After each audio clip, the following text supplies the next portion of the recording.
Okay, good evening, everybody. You're all very welcome to this, the second of our lectures on Dante for the 2026 Dante Public Lecture Series.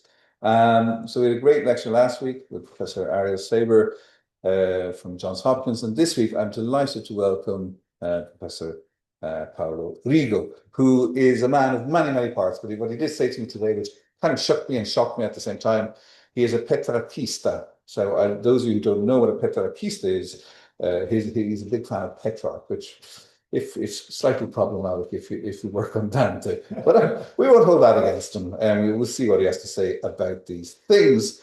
I'm really delighted that Paolo can be here with us this evening. He works on a whole variety of different things. But just to introduce him properly, he lectures at the University of Roma Tre, and he on various research positions that he's held there as well. He was also a research associate at the Sorbonne Nouvelle, and he was also in Freiburg in Germany for a number of years, and worked on various different projects, including Petrarch's Italian manuscripts.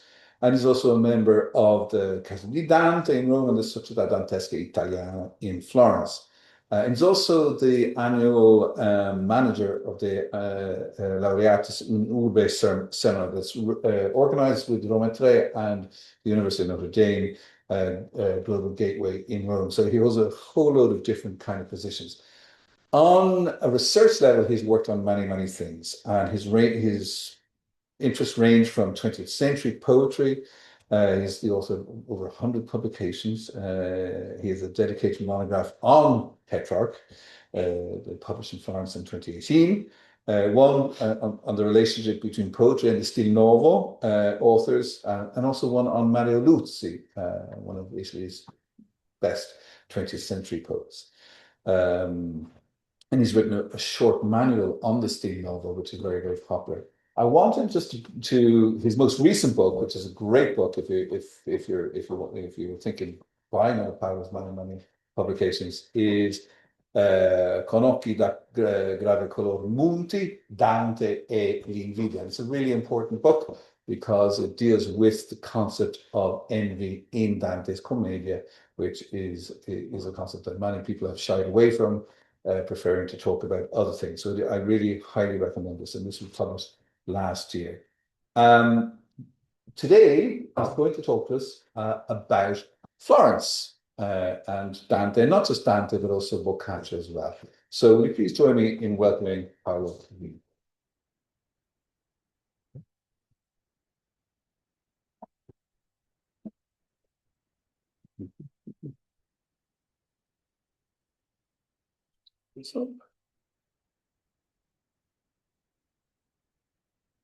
Thank you, Rebecca.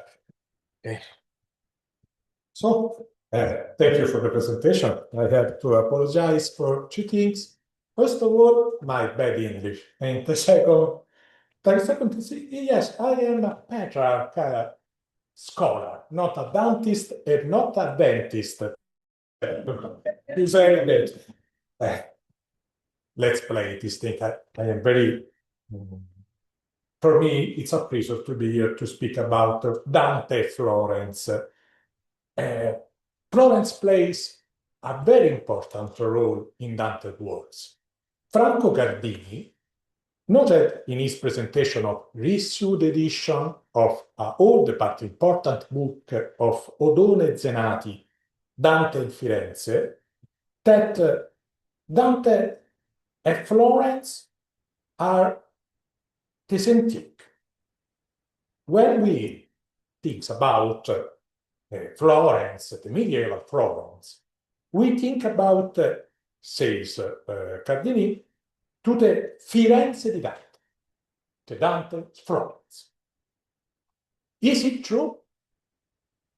Florence is significantly the most important opera of Dante in Commedia, but it is the same in the other works of Dante.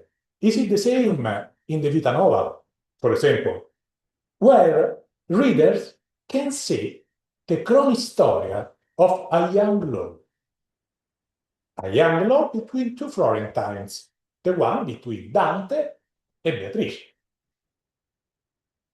I think I like so much the Italian word cronistoria. I think it's better than the English one, no? Chronicle. Because with cronistoria, we can collocate Dante in a particular Italian tradition. The tradition of self-commentary from Dante to Sabbath. This is a long digression, maybe good for another lecture. So, the matter of Florence in the Vita Nova is important. Many scholars have pointed out that Florence is not explicitly mentioned in the Vita Nova. However, the city's role is central. Claudio Giunta noticed that è vero that Florence is not described and never nominated by Dante, but the author makes many references to concrete places of the city. For Giunta, this aspect is in line with the novel production. Okay. Don't translate because it's not important. It's only a quote to Giunta. Along to Giunta, with Giunta, Zygmunt Barański, in a recent essay, defines the Vita Nova a Florentine work. He underlined that it's an area of study that has remained almost unexplored. What is important for me today is to emphasize how the city creates an expectation in the readers of Vita Nova. In a reader who is essentially a Florentine citizen, able to grasp allusions to characters about whom we, as modern readers, know very little. So, for Barański, the ideal reader of the Vita Nova is a Florentine reader contemporary to Dante. In his libello, Dante speaks to the reader, speaks about his young love, speaks about calendar, the time of the first and second encounter, speaks about mourning, churches, speaks about his inner soul, speak about the real world. We can think, for example, at the end of the Vita Nova, to the pilgrims who go to Rome to see the Veronica. But he doesn't describe Beatrice, and he never said a word on the places where the encounters with Beatrice occur. This is a famous picture, no? But we don't have any indication in Vita Nova about this place. Those absences allow the ancient readers to amplify the text, to add details. For example, Giovanni Boccaccio, enriching the moment of the very first meeting with Beatrice, and goes far beyond Dante. In his Trattatello, he explained that, I'm sorry, I think I lost the quotation, but it's not important. In his Trattatello, Boccaccio says, for example, that the first encounter occurred in the house of Folco Portinari, the father of Dante, or Beatrice. He speaks about a party where the young Dante meet for the first time Bice, la quale non passava l'anno ottavo, leggiadretta e piacevole. Is a big amplificatio in Latin. And this amplificatio arises from a connection with another passage of Vita Nova, the one describing the wedding party that when Dante attends with an anonymous friend, the second and most important friend of his life after Guido Cavalcanti. But we don't know the name of this friend of Dante.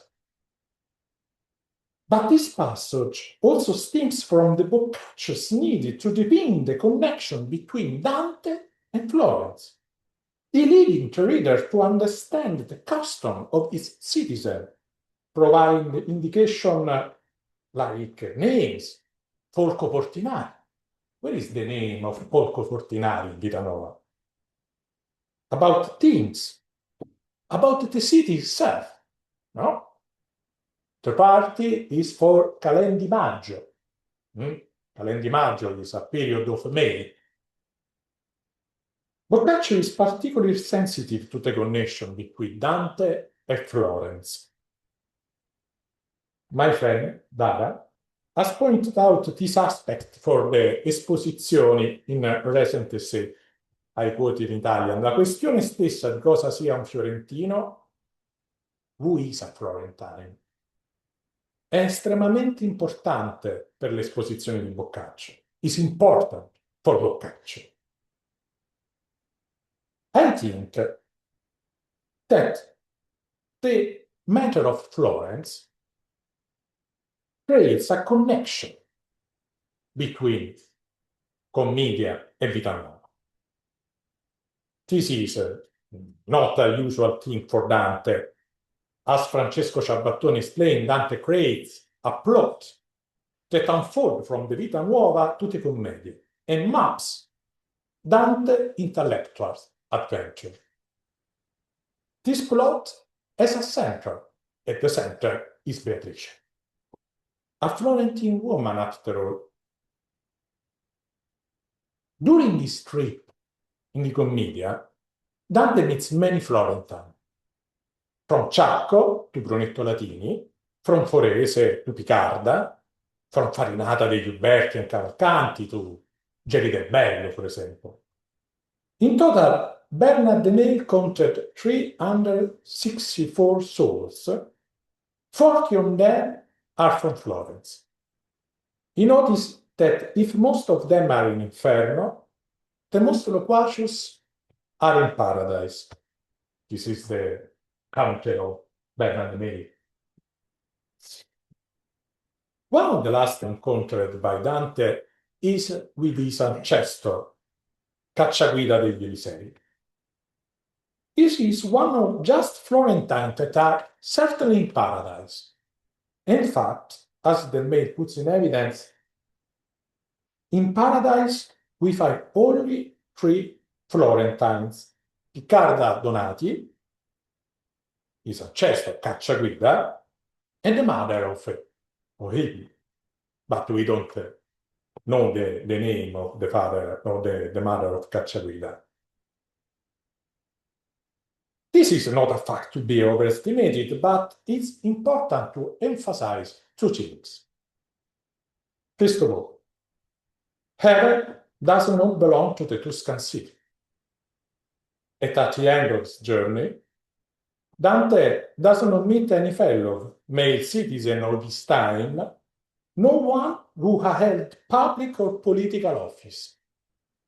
Among the cities of Florence, the city where in the fictional time of the trip he lives in that city, only Picarda and Beatrice are in Paradise.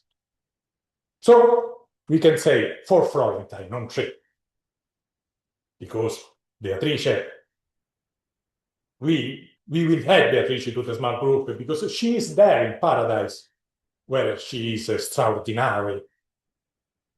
Among other Florentine, anyone habits in the circle of the blessed.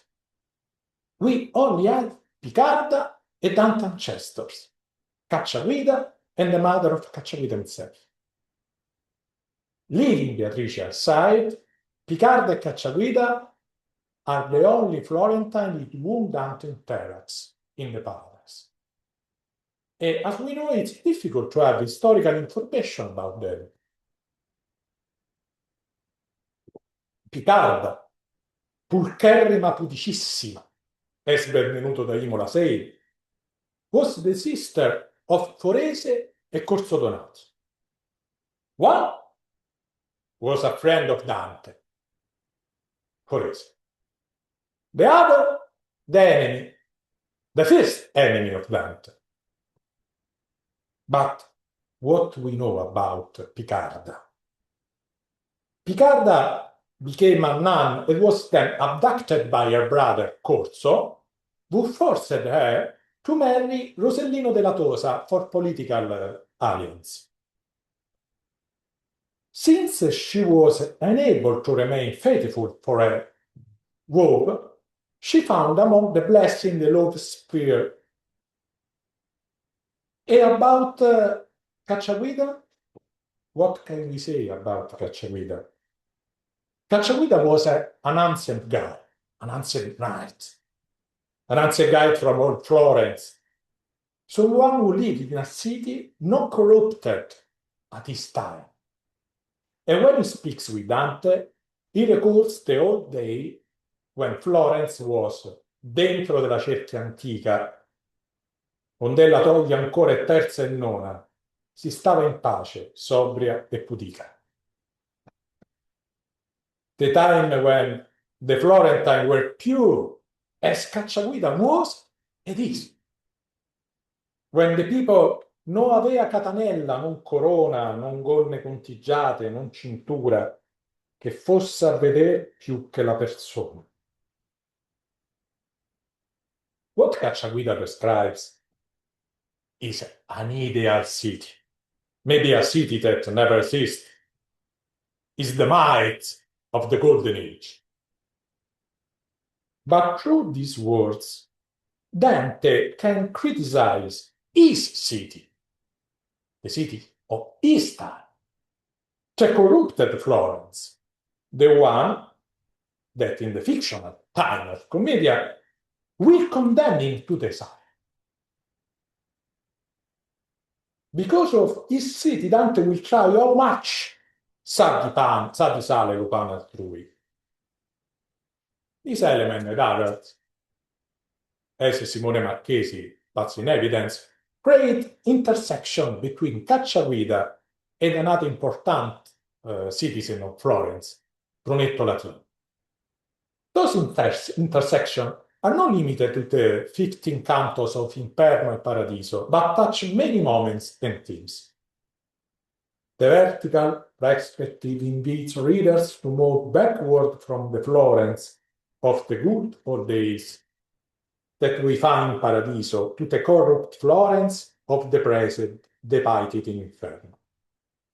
Florence, Brunetto explained to the protagonist, is under the rule of the same vices diagnosed by Ciacco, pride, envy, and avarice, the vice of civic dissension and societal dissection. The contrast between the city of the present and that of the past is essentially ethical, say Simone Marchesi. In the way Cacciaguida described the Florence he was born into and that he knew growing up, we find exactly the virtues opposing the vices for which we have heard the city being indicated by Brunetto. Among other topics, for example, the founding of Florence is very important. Both Brunetto and Cacciaguida insist on the necessary biological connection of Florence to Rome. And both evoke the fall of Fiesole as the city might of origin of Florence. The mixing of Roman and Florentine stock with the Fiesolani is a moment of downfall which is revisited and repeated by modern Florentine, who have allowed the city to grow too much, inviting in the populace from neighboring towns and the countryside. The Florence of the past and that of the present are both misread by the ideal of Rome. And Brunetto and Cacciaguida make the point right forcefully. Brunetto twice accuses Florence of having been contaminated ab origine by the mixing of races with the people from Fiesole, the city which was guilty of having supported Catilina in his attempt to overthrow the Roman Republic, say Simone Marchesi. So, not only Cacciavite. Florence creates many intersections in commedia. But I prefer to say that the Florentine's theme leaves a series of traces throughout the poem. Traces that seem to outline a sort of narrative plot. A plot that also involves the principal character, Dante. This plot has a background.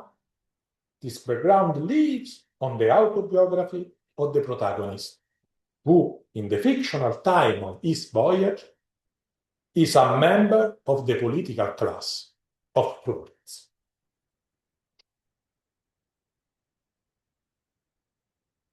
In the first cantos of Inferno, I believe that Dante agent's psychology is anchored in the Florentine world, and with its political vision. Once he has passed through the hellish, cavernous, and learned fate of some illustrious Florentine, non tolli Farinata e Brunetto, but also Mosca Lamberti ed other, the character undergoes a change of his mind and perspective. He is increasingly ready to look upon the city that will betray him, and at the same time, he can leave the municipal vision of the world to embrace a universalist one. What vision? The empire? Marco Sant'Agata has observed that in Inferno there are traces of a pro-imperial attitude. This absence has been linked to the realm of the contingency. During the years in which the Inferno was written, Dante was living through a complicated moment in political terms. He said that he abandoned the Bianchi shortly before the defeat of the Battle of La Lastra, when Petrarch was born. Arrigo VII had not yet been elected. And yet, in the period from 1304 to 1308, Dante appeared isolated. He sought agreements with the Neri, but he drew closer to Lapo degli Uberti, the chief of Ghibellini. In short, he does not seem to hold a clear position. And perhaps because such an unstable framework, it is possible to imagine Dante in search of a philosophical response rather than a practical one. As Marcello Ceccuto writes in a recent paper, already in 1304, Dante is ready to see from the height, potremmo dire subspecie linguistica, people and nation. He is in the eye to see another perspective, a universalist perspective, the empire. It is one thing to try to understand when Dante was at the time of waiting. It is quite another attempt to understand the commedia on a purely historical level. This latter approach led some scholars into impasse for me. An impasse that has been well explained, particularly regarding Florence, by Elisa Brilli. Elisa Brilli said that when we read the Memorie Fiorentine, so the historical opera about Florence, we have to notice that some of these opera are written after reading of commedia. So it's so really difficult to put the real Florence in the commedia. I think that there is a Florentine plot in the poema. This plot has several ramifications and passes also through the city itself, which represent a vision to be overcome. The vision of Brunetto Latini, for example.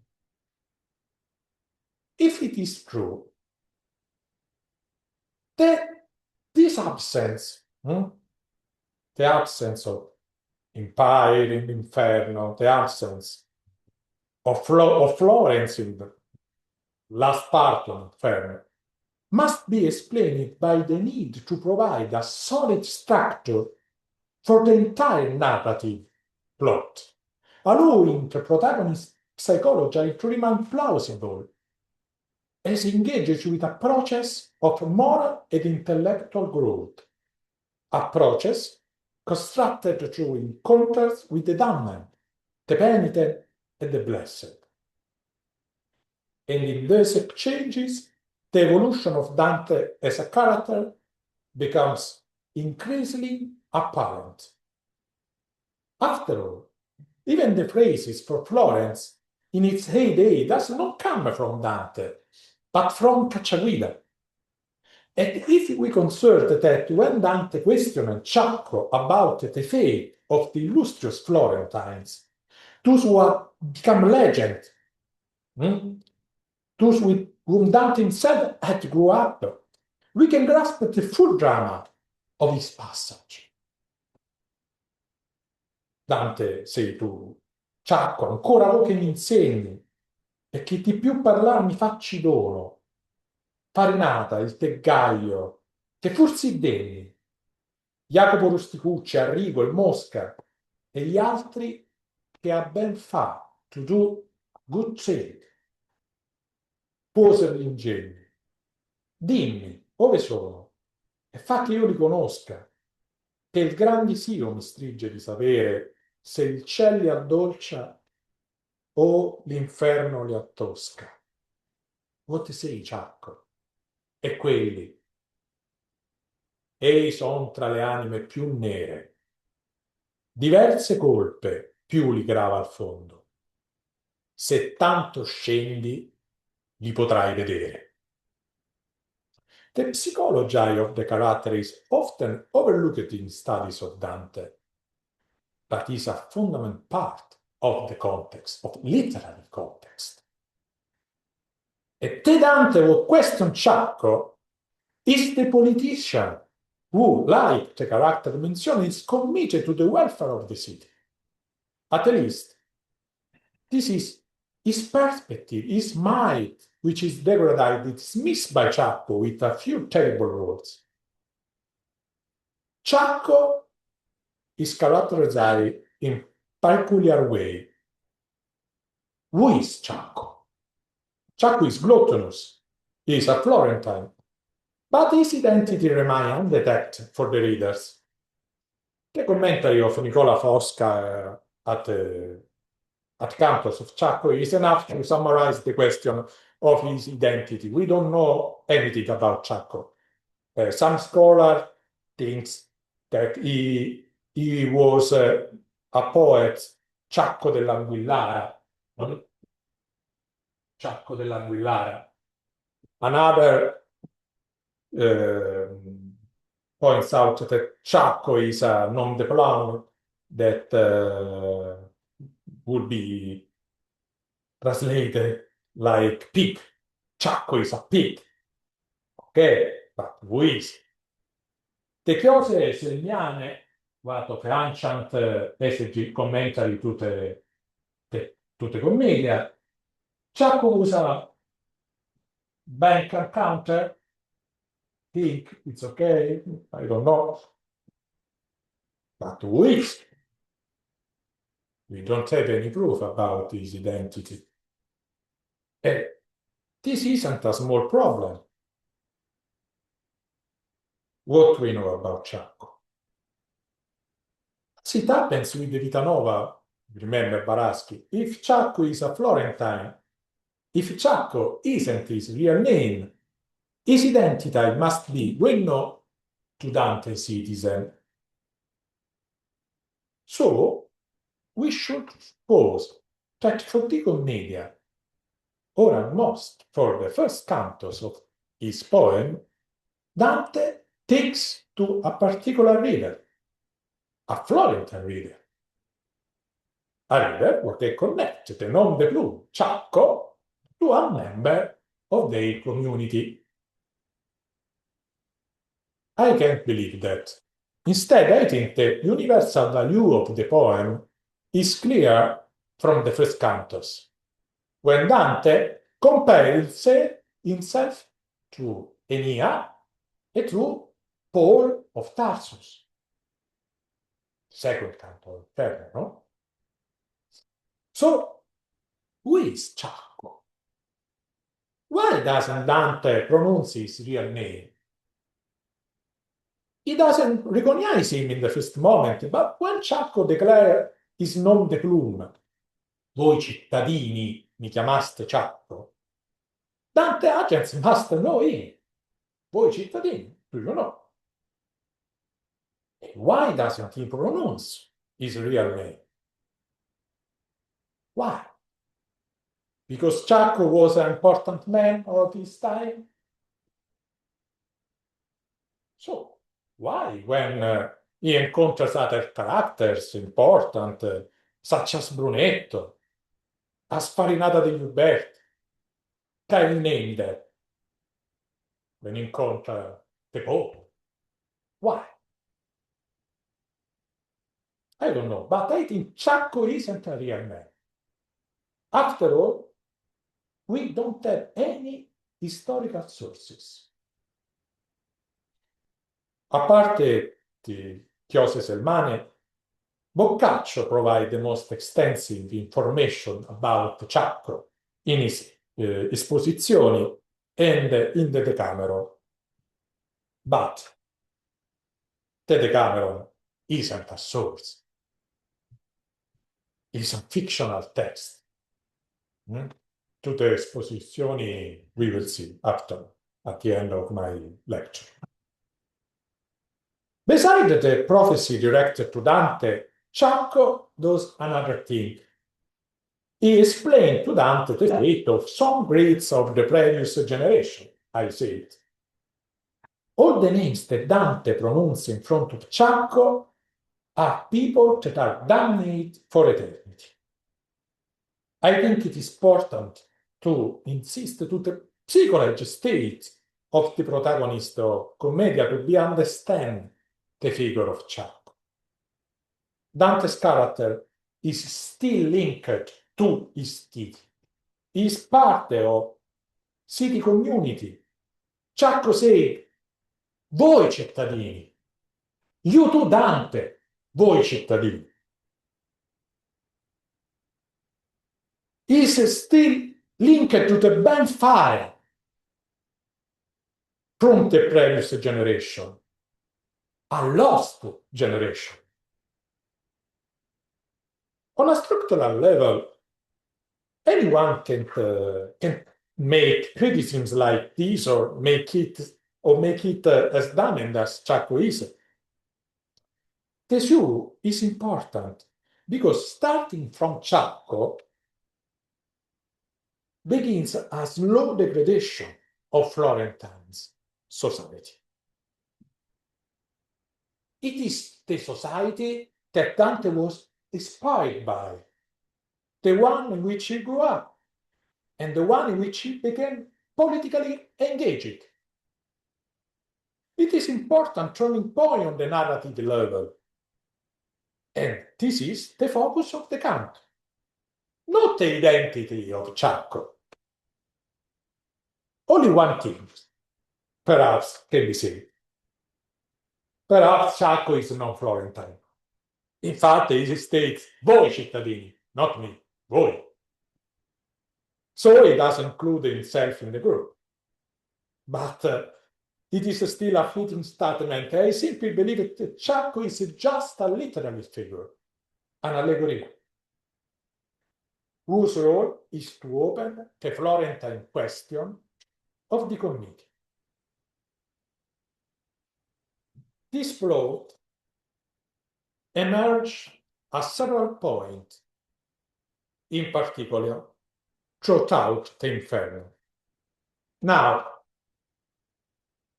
I will focus on a related issue, namely that of the reception of literature and on the repercussion that the partial or tenuous reading may have on modern scholarship and contemporary perception.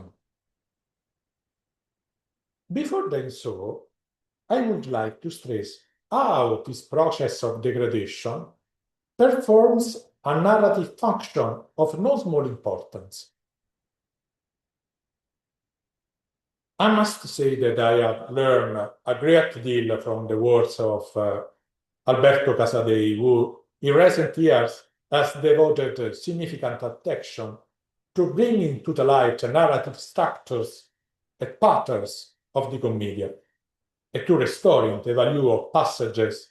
They play a fundamental role in the development of the general and particular mini plots present in the poem. A very brief example. It will suffice to recall Virgil's humiliation in front of the walls of the city of Dite. That episode certainly carries a symbolic meaning, you know? It underscores the necessity of the grace. It demonstrates that reason alone is not sufficient to confront the blind prison that its damned inhabitants. But it also serves a clear narrative purpose. Among other things, it depicts the psychological portrait of the characters, with Virgil, who proves not be always non simple to say, and unquestionable guide that Dante believes. Let me explain. I am not suggesting that Virgil should be dismissed or reduced to something that he manifestly is not, but rather that we should consider the possibility that Dante, the character, may also have learned from the other mistakes of Virgil. And this indeed, of course, does occur. On several occasions, Dante calls into question Virgilius' explanation and decision. He does not trust, for instance, the devils of Malebrage, where Virgil did. And again, in the Purgatorio, when they confronted with the problem of the division of the common good and of the greater enjoyment accruing in a small number, a reflection articulated by Guido del Duca, Dante does not check his guide explanation. Virgil, irritated, defers the matter to the future clarification that will be provided by Beatrice. At the line 76-78 of Purgatorio 14. E se la mia ragione non ti disfama, vedrai Beatrice. Ed ella pienamente ti torrà questa e ciascun'altra brava. This aspect of Virgil failure has not always been considered. Yet why? It is not always possible to approach to the commedia from a synchronic perspective. It is not less true that the work does possess a central structure coherence. And for this reason, I don't believe it is possible to force the issue and continue to convince of both between Dante and this city as something purely ideal or as a relationship with almost exclusive positive implication. Instead, the presence of Florence in Commedia could extend further. 10 years ago, for example, a scholar, David Ruzka, I don't know him, proposed to see in Matilda a Florentine lady, or better, the personification of the city. For Ruzika, this relationship is justified by two elements. First, the Florent motive in Matilda description. The connection of this imagery, in reference to the presence of Matilda in Dante, are manifold. This characteristic can be bonded with the old name of the city of Dante, Fiorenza or Flora, according to Giovanni Villani. Some name it Floria because Fiorino is, I don't remember, is the coin of Florence. Another Cavalleria in Flore for the flowers, in Gigli, the symbol of Florence. This is the first motive of the relationship between Matilda and Florencia, or Florence for Ruzzica. The second is the physical allure of Matilda. For Ruzzica, the reason for Matilda's seductive power, for her magnetism, is that she is an embodiment of the beauty and vitality of Florentine commune. That, as now Florence was renovated for its beauty, says Ruzzica. I will not delve into this interpretation. I must say that the weakest part concerns Dante bat him in the arms of Matilda herself. For Ruzzica, this would be a sort of resemanticization of relationship between Dante and his city. Dante will forget the past and then offers a now, in the Eden, he will be ready to reunite with his beloved city. But honestly, on a narrative level, if the right had such a meaning, that baptism would have taken on exclusively civil political significance when it's clear that the sin instead has a primarily moral value. Dante must begin to ascend to the heaven, and he cannot do it as a sinner. And even if you want to interpret the passage in a civil sense, rather than political, it could not apply to Florence. The right must enter into the community of the city of God, not to Florence. And there is no need for the aspect to be fully realized in even. Now Dante the character, is a part of a new community. He is now no more Florentine after Matilda. Indeed, for example, a penitent, Sapia, already reminded Dante in the Purgatorio that already there were no longer any civil distinction, any civil disorder. And all the souls that he sees were only citizens di una vera città.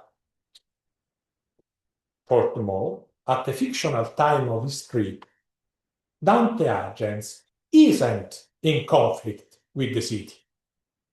So, why does he have to do peace with Florence? However, I believe it was useful to mention Ruzzica's hypothesis because, regardless of we agree with him or not, he certainly proves that the relationship between Florence and Dante still has a strong appeal for readers. Even at the end of Purgatorio, even today. Readers, As the American scholars have taught us, all readers have a space in a text. And all readers can read every text as they want. But already Petrarch said that. However, I think it is difficult to define Florence as a positive thinking commedia, or for Dante in general. Florence represents a question, an open vulnus, if you want. A one that resurfaces from time to time, that opens whenever Dante encounters those who for him were could still have been heroes. I believe that certain moments of wonder, anguish, moments that surface within the verses described as encounters, represent a maturation of psychological trajectory of Dante agents that begins with Ciacco and finds its only positive dynamic of redemption in Cacciaguida, who is moreover the progenitor of Alighieri family. As we say, only the Alighieri are the purest.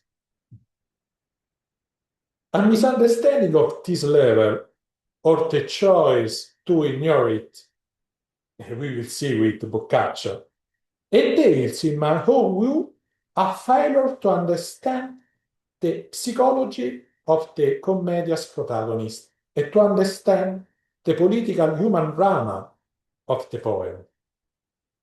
Consider the encounter with Brunetto Latino, the emotion he recognizes, and all the implications that this dialogue reveals and attests to.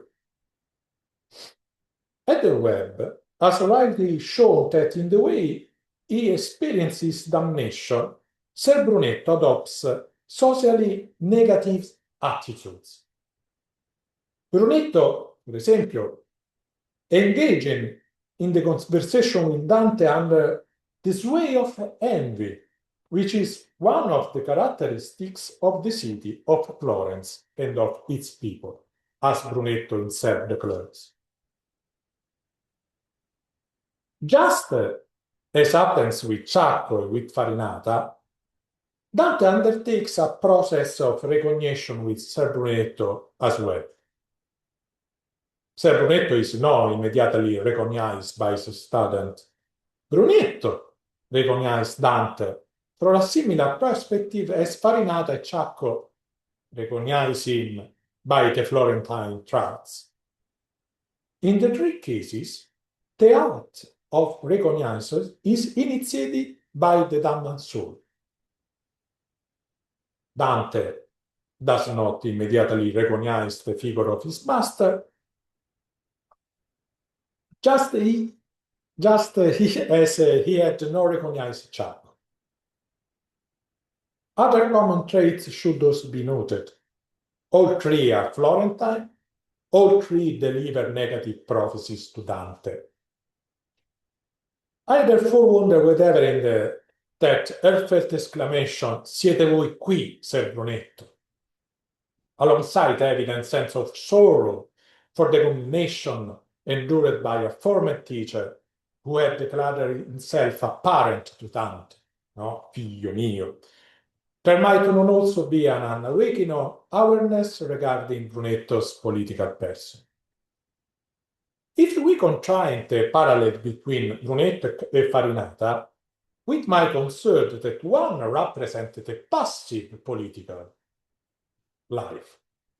Brunetto was the consul, the terrorist, while the other represents active politics, the leader who refused compromise and fights for the law of his homeland, for his own freedom. Farinata degli best. They are, in a sense, the two sides of the same coin.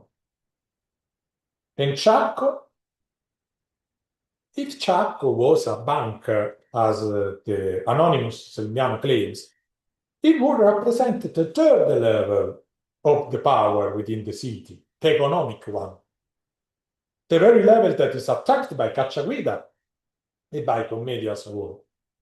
So, in the brief exclamation of Dante's, There should be note of disappointment at Brunetto's demise and at the collapse of the ideals of the master who Dante had followed and in a certain sense continued to follow in a fictional time of the poet. At time, approaching these figures has resulted in overinterpretation of forced readings, aimed either at neglecting the literal context or at construing the characters by attributing to them figures that are not properly theirs. As I move into the final part of my speech, I would like to reflect briefly on a particular reading of one of the three Florentine figures I have mentioned. I refer to the interpretation of Farinata offered by Giovanni Boccaccio in his exposition. I take for granted that we are familiar with the reason underlying the composition of Boccaccio's unfinished commentary on the first half of the Inferno. I would instead like to draw attention to the fact that the 10th canto stand out from the other in Boccaccio's conception of theatre that render it unique, or nearly so. Boccaccio states that in the Inferno 10 and in Inferno 11 don't encompass any allegory. In these two cantos are the only ones not to be accompanied by allegorical exposition in the exposition. The case of the 15, 16, and 17 cantos is different. Here, the absence of allegory is only apparent. It does not stem from a factual lack of allegory in the subject matter, but rather from a natural choice. At the end of his commentary on the 15 and 16 cantos, Boccaccio declares that he has chosen to defer the allegorical interpretation of the first two cantos of the last of the three bits in question, the 70th canto of the Inferno. A commentary which, however, is come down to us mutilated, incomplete, or more probably was never written at all. I will not dwell here on the claim that allegory may will be present, and in my view it is indeed present, even in the two cantos in question. Rather, I would like to reflect on the reason that lead Boccaccio to forget allegorical analysis. I believe that such analysis would inevitably have conferred upon his own interpretation a fundamentally ambiguity inherent in the allegorical level. An ambiguity that Boccaccio could neither accept nor wish to acknowledge on a subject matter of canto, which he perceived exclusively as historical and therefore as true.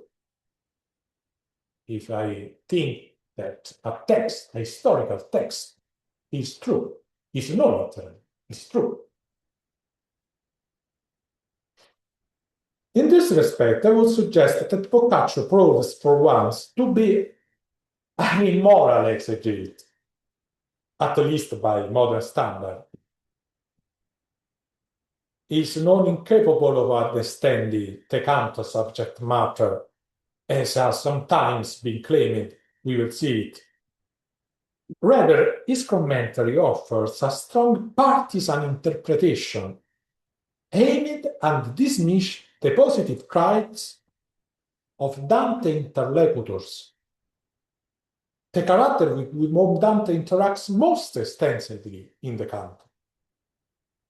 Farinata, who may be regarded most as an anti-hero, like, I don't know, Corto Maltese, for example.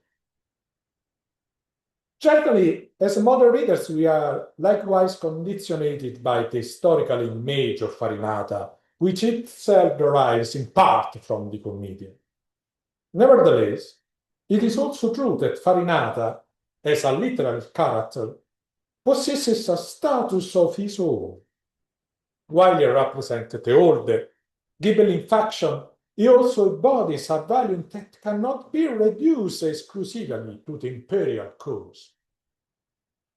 I'm referring to the law for the homeland, for Florence, which the Dantean character manifests with pride. What then do we know of the historical Farinata? Here the matter becomes more complex in agreement with the assessment offered by Brilli that I have already mentioned. So, one of the most frequently consulted historical sources for reconstruing the profile of the Farinata and the events surrounding the Battle of Montaperti and subsequent Diet of Empoli was Giovanni Villani's Cronica.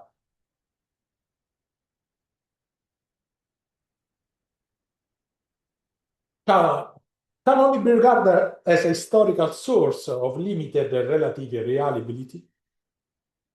It is true that Villani will have read Dante and was influenced by him.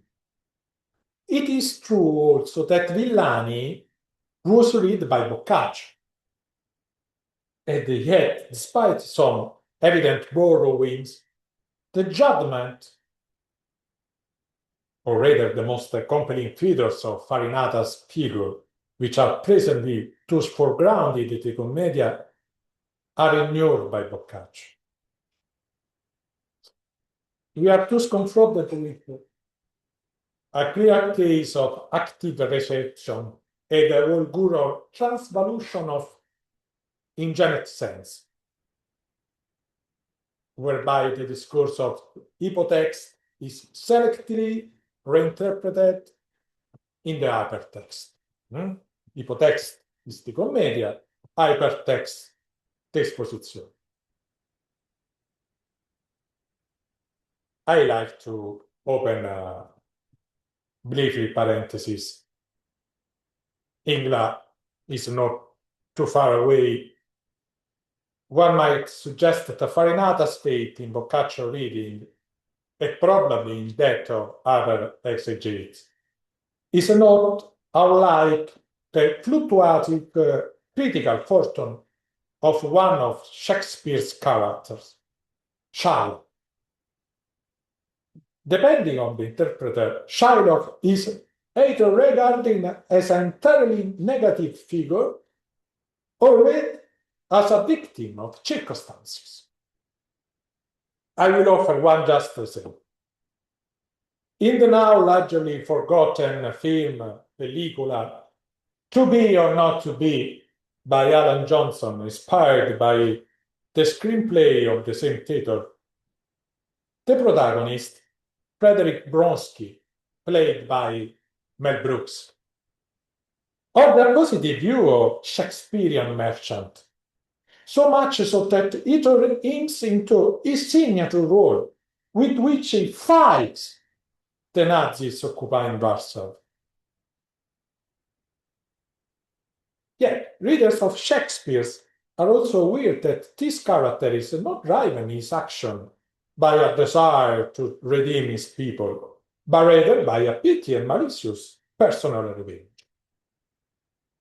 In short, what looms large in Boccaccio interpretation is precisely the problem of reception as theorized by Gerard Genet. An issue that from a modern theoretical standpoint should not properly pertain to exegetical work, such as the Esposizione is. I would argue that for Dante, Farinata is an ambiguous character.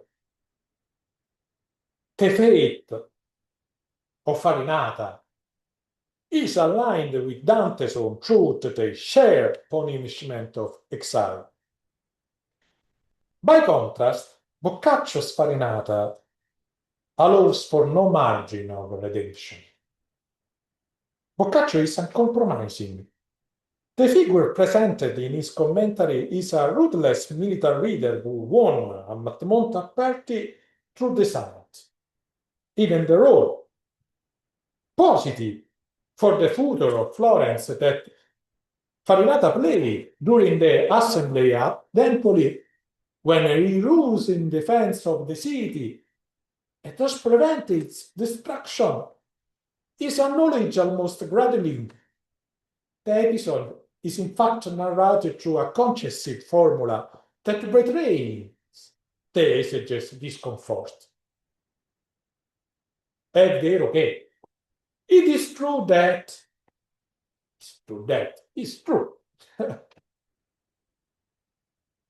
Giorgio Paduan has observed that Boccaccio's glosses on the Ghibelline reader appear to be of limited effectiveness. It traces his theatre back to an insufficient textual understanding by Boccaccio. Sfuggono costantemente a Boccaccio. Boccaccio doesn't catch the situation, doesn't catch the value of Farinata. He doesn't catch the drama in the inner soul of Farinata. The big drama of Farinata is not understood by Boccaccio.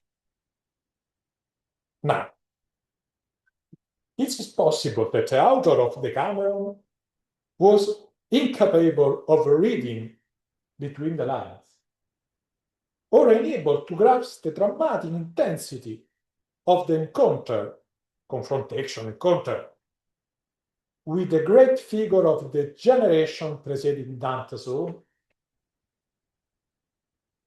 I would argue that is not the case. The reduction of Farinata to the sole role of Dante's soul, an enemy of the Guelph faction, is closely tied to the absence of any alienum sense in the base text as constructed by Boccaccio. What is written is all that there is. What is said coincides with what was done. Every word must correspond directly to the facts. This is because behind Boccaccio Farinata, there can be and must be nothing else. And if anything, what is perceived, it is largely the product of the exegete's imagination. When Farinata is finally presented to the reader, Boccaccio offers a portrait that is only partially historical, rich in details that give an impression of untimeliness, if not outright superfluity. In the center, assembled by indisposizioni, while Farinata is acknowledged as citizen of Florence, cittadino di Firenze, of a noble family, calls Ioberti, knight, cavaliere, secondo il temporal valore. He is also the chief capo of the Ghibelline part, la parte ghibellina, in Florence and in all Tuscany. Furthermore, this is the degraded version of Epicurus, a follower who failed to grasp even the small measure of value that might be found in Greek philosophical crime. It should be recalled that there is no historical evidence of any Epicureanism by Farinata. This is the note of Boccaccio. Is about the opinion of Epicuro, with the soul died with the corpse, with the body. But I like to underline the second part. Ban seguì questa parte della forma che fece Epicuro. He doesn't fall the philosophy of Epicuro, cioè di digiunare lungamente. So, don't eat anything, ok?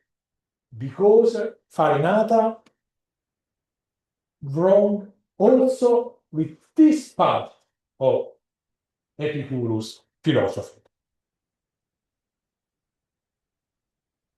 For Paduan, this gloss is inopportuna. But I don't think so. If displeased with the construction of Farinata's character that Boccaccio orchestrates, the exegesis' entire intellectual operation clearly comes into view.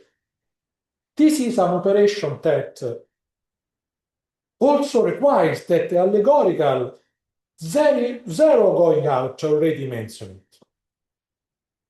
In non-commentator pride to Boccaccio and Farinata, Epicurus addressed with such intensity. Not even in the Ottimo, for example. As we know, the Ottimo calls the Greek philosopher pig and offers a high erudite theological analysis of the errors of his doctrine. But when the Ottimo explains the figure of Farinata, he doesn't attribute to Farinata and to his fellow a degradation of Epicurus' doctrine. Not only Epicurus. Farinata is downgraded both in the way he conducted his military action and in the implicit comparison with the establishment with his companion in punishment, Cavalcante Cavalcanti. There are two moments where Boccaccio lingers over the deeds of the Ghibelline commander. The first deals with the early victories against the opposing faction. In this passage, Boccaccio follows Villani Nova Cronica. The second moment is on Farinata's conduct, which concerned the daily dramatic defeat of the Guelphs at Montaperti. Would not seem very different. A defeat that, in Dante's view, negatively marked the reputation of the Ghibelline commander in Florence. Lo strazio e il gran scempio che fece l'Arbia colorata in rosso, tale orazione fa fare nel nostro tempo. After a couple of remarks, Boccaccio enters into a narrative of the battle that is too owes much to Villani, are the paragraph 76-80 of the commentary. You don't have it to read. Following Villani, Boccaccio explained that the clash between Siena and the Ghibellini exile on the one hand and the Florentine Guelphs on the other was brought about by a deception devised by Farinata. Through the ambassi of certain frati minori, he made it appear that the Sienese intended to hand over part of the city to the enemies and to depose Provenzal Salvani, and in this way trassono i fiorentini con ogni loro sforzo fuori dalla città. Compared with Nuova Cronica, however, Boccaccio omits several details. First of all, the deception was not devised by Farinata alone, but also by Messer Gerardo Ciccia de Lamberti. Moreover, at this more significant point, the deception, according to Villani, was only partially successful. Some Florentine, the Gaio Aldobrandi, degli Adimari e Cece dei Gherardini, immediately distrusted the proposal advanced by the opposing side. But they were not listened by the Council of Elders, which instead imposed a heavy fine on them and even went so far as to threaten them with death. Now, emphasizing the divergence in Boccaccio's version is not merely an empty exercise in erudition. If Boccaccio departs from his main source, which style of himself the necessity of synthesis, his aim is first and foremost another one: to locate the causes and the blame for the war, not in the greed of his fellow citizens, but exclusively in Farinata's action. Farinata is reprehensible because he takes on the trace of the fraudulent. He is no longer a proud knight, but a modern Ulysses. For Boccaccio, it is always Farinata, in fact, who comes to an agreement with Bocca degli Abbati, il quale era di quelli che come Messer Farinata sentiva. Whereas Villani offer no such precise information on this point. He speaks of traditore di Messer Bocca degli Abbati. Much more could be said about what the historian version finds known places in Boccaccio's account, but analysis of this kind would open to a long digression in the time fugit. In a contribution devoted to essence, whether rhetorical or historical, it will suffice to recall just one more. This concerns Fahrenheit's attitude in face of possible defects, which according to Villani's narrative was perceived as likely. The story reported that Farinata and Gherardo had been informed by a Florentine named Dante, otherwise identifiable, of the strength and preparedness of the opposite side. But fear was transformed into a movement of boldness and courage. Farinata and his friend declared their willingness to challenge fortune and to prefer death rather than continue to live far from the city that had given them birth. E mai non ritorneremo in Firenze. E per noi farebbe meglio la morte ed essere sconfitti che più andare tapinando per lo mondo. This portrait of Farinata can be in line with Boccaccio's Amor di Patria. Also is close to someone else, to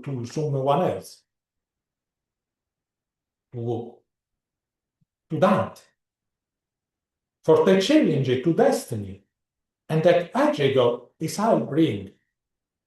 But in the figure deconstructed by the Certaldese, there is no trace of those traits. Perhaps also because the risk of having a minimal Dante Farinata detraction would have been too embarrassing Boccaccio.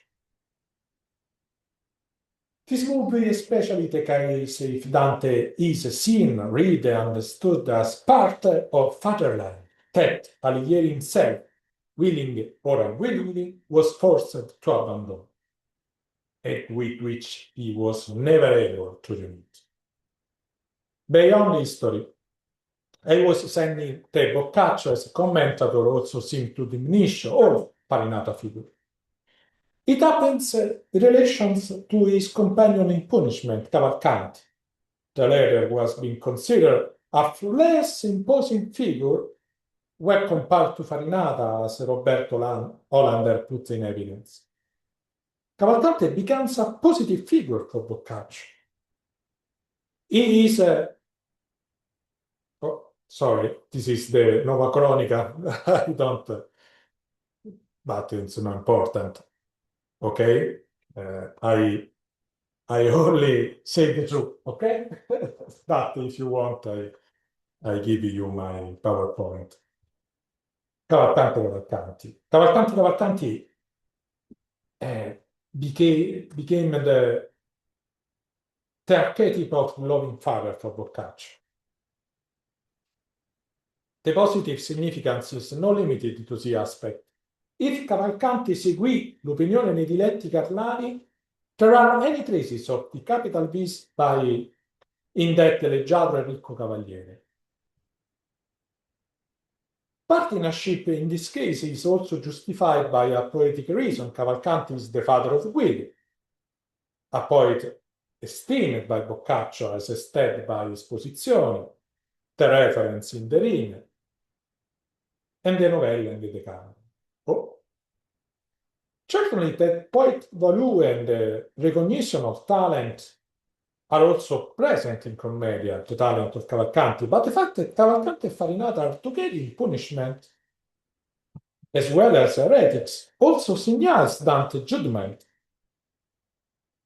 Unlike Boccaccio, Dante, by uniting the two men in the same punishment, intend to condemn the civil and fratricidal wars that had occurred among relatives by marriage of their sons. Guido married Beatrice, the Farinata's daughters. The blame for the ongoing conflict falls on both sides for Dante. For Boccaccio, the situation is different. Boccaccio focuses only on Farinata. And after all, it should be noted that while Guido is undoubtedly a high-gifted poet, a giant of Italian literature, one might say, he was still considered a Florentine poet by modern scholars. Bound to his city even more than Dante, it is no coincidence that Guido is given a prominent place in Chronicles, of which he was a friend, of Dino Compagni Chronicles, for example, of which he was a friend, whereas Dante is not. At the end of this lecture, one question remains, not only one. But the most important is it possible to think of a Florentine might in Dante in Commedia?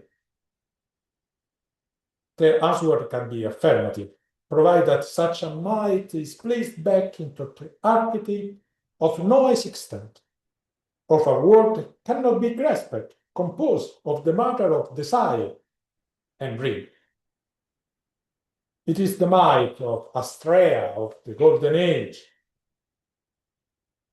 because we know that a time that never exists, because we know that humanity has always been brutally prone to violence, yesterday and today. If the Florence of Commedia is understood within this dimension, then the fluctuation of the protagonist of the pilgrimage through Inferno, Purgatorio, and Paradiso can be better comprehended. The oscillation can be better understood because in the psychology of each of us, love, even its form as love or homeland, is in conflict with reason and with truth. Are this consideration enough to dispel the notion that would bind Dante always and forever in a relationship with Florence? I don't believe so. Why? Because Dantean legacies exist. As Jorge Luis Borges said on a famous page, the Commedia is a ship encrusted with centuries of lectures. These readings must be conserved, including that of Boccaccio, for whom Dante is, above all, a Florentine. It must be regarded as such, even at the cost of stretching the text. But, after all, Boccaccio is a reader, a Florentine reader, one who loves Florence and love that emerge in his exegetical text. So, despite being bold and complex and perhaps not entirely accurate about his reading may be, Boccaccio cannot necessarily be judged as completely wrong. Recently, because even if only in a negative sense, Florence exists in the Commedia, and marks a nod, or a might if you want. A nod or a might that can never be fully alleviated, not today, not by me, not tomorrow. Thank you.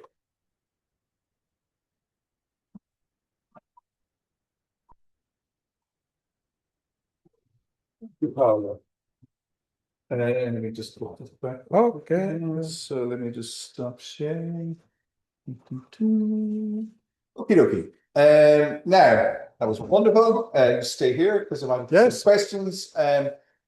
I thought it was excellent. I mean, I know we went on a little bit longer than we normally would. That's okay. Oh, sorry. No, not at all, because we learned a great deal this evening. And what I'm really delighted about is that you talked about Boccaccio's Esposizione. Not many people are familiar that Boccaccio wrote this wonderful series of lecture. And one thing that struck me as you were talking is that, yes, and I think very cleverly at the beginning, you mentioned, and following Beransky and others, that, Dante really envisages a Florentine readership for the Vita Nuova, his first collection of poetry. But at the same, one thing that struck me in reading the Esposizione is that Boccaccio is speaking to a Florentine audience, and that has to influence what he's writing or how he's lecturing on the Commedia. And you mentioned a couple of, he is quite partisan. I mean, he talks about the Cerchi quite negatively. Yes. And Yes, that it is normal. But I'm going to ask a really nasty question because I think now and again it deserves it. Because what I loved about this lecture was the emphasis on Canto 6. At the beginning, you talked about Farinata, and the second part, but in the first part, you talked about Canto 6, about Chacco, and it's a very complex thing. Boccaccio calls him woman he caught, but twice in this position, and indeed in the Decameron. But in that canto, in Canto 6, he says, Giusti son due. There are two just men in Florence, but they are not understood. What's your interpretation of that line? I think to Sodom and Gomorrah, maybe it's a quote of biblical books, no? Only two. If you remember the Sodom and Gomorrah, no?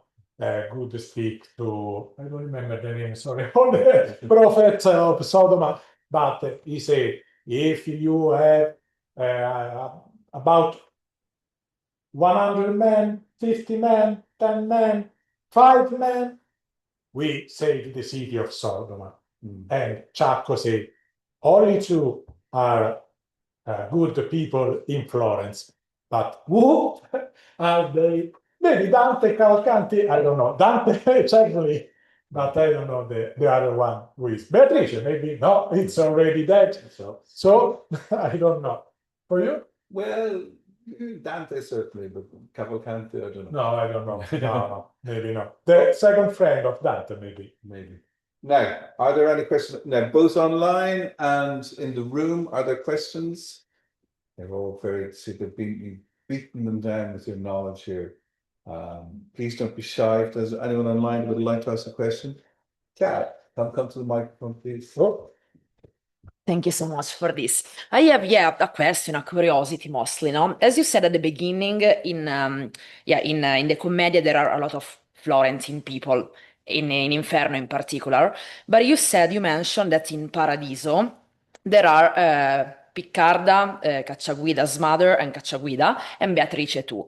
And 3 or 4 people are women. Why, according to you? Maybe there is this, I don't know, prevalence of women in Paradiso? I don't know, but I think that if Dante puts some Florentine men in paradise, what means? What means that it means that Florentine men are good men, but they aren't for Dante's vision of the political city of Florence. So the women in the age of Dante are better. good, are better, but they didn't have an official office. So I think this so maybe okay. It was just it was just a curiosity because I've never thought about it. I don't know. Yeah, thank you so much. It's good to have a kind of gender reflection. Elsina, you have a question? Thank you. I was curious to know a bit more about this idea of Chacco as an allegory. Because I was curious first to know if there are other cases in the poem where like an allegory is speaking in such a, let's say, political way, but in a very like passionate way. So it's not just there as a figure of something, but it's actually engaging with Dante And also, how is it, why then, if it's an allegory, he's saying that he was known to Dante because he died after Dante was born. And also he says clearly, he says that, Yes, but I don't know. Yeah. Sorry. no, yeah, he says that as you said, he says la tua città, voi cittadini. At the same time, he says that he was in Florence as well, so he was part of the city at some point, Mitenne, Sego, etc. So why this idea of him as being an allegory and or identified? No, yes, Yeah. it's my interpretation. Yeah, yeah. Okay, maybe it's not a good interpretation, but I think that if he was a real man, okay, where are the traces of Ciacco real man? Why the ancient exegesis of commedia didn't a word about Ciacco, real word, cioè he's a banker, okay, where is the proof? He's a cortigiano, where is the proof? Where is the name of Ciacco?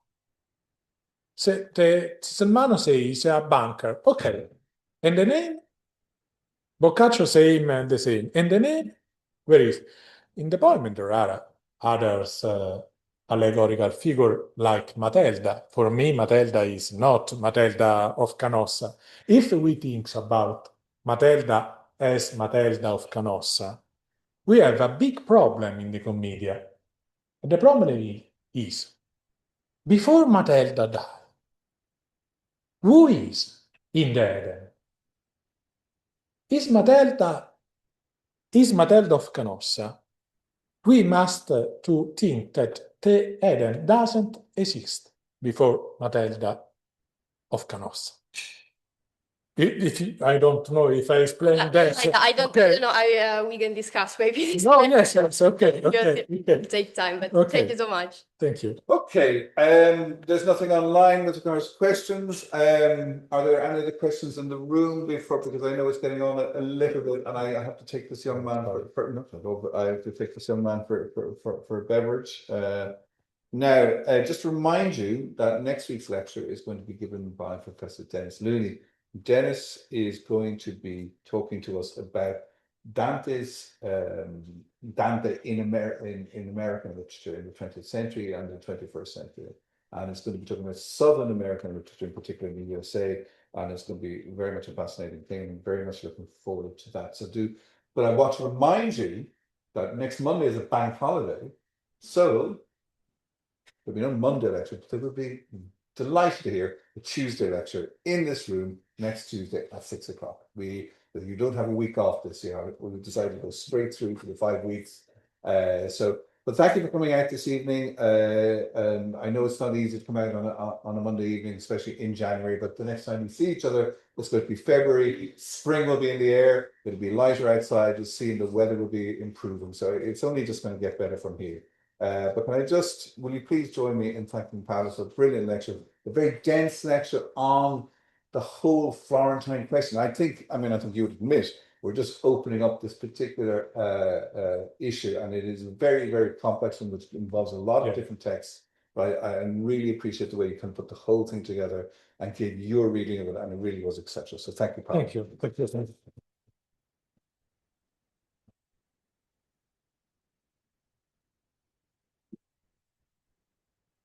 Okay, I'm now going to stop the recording.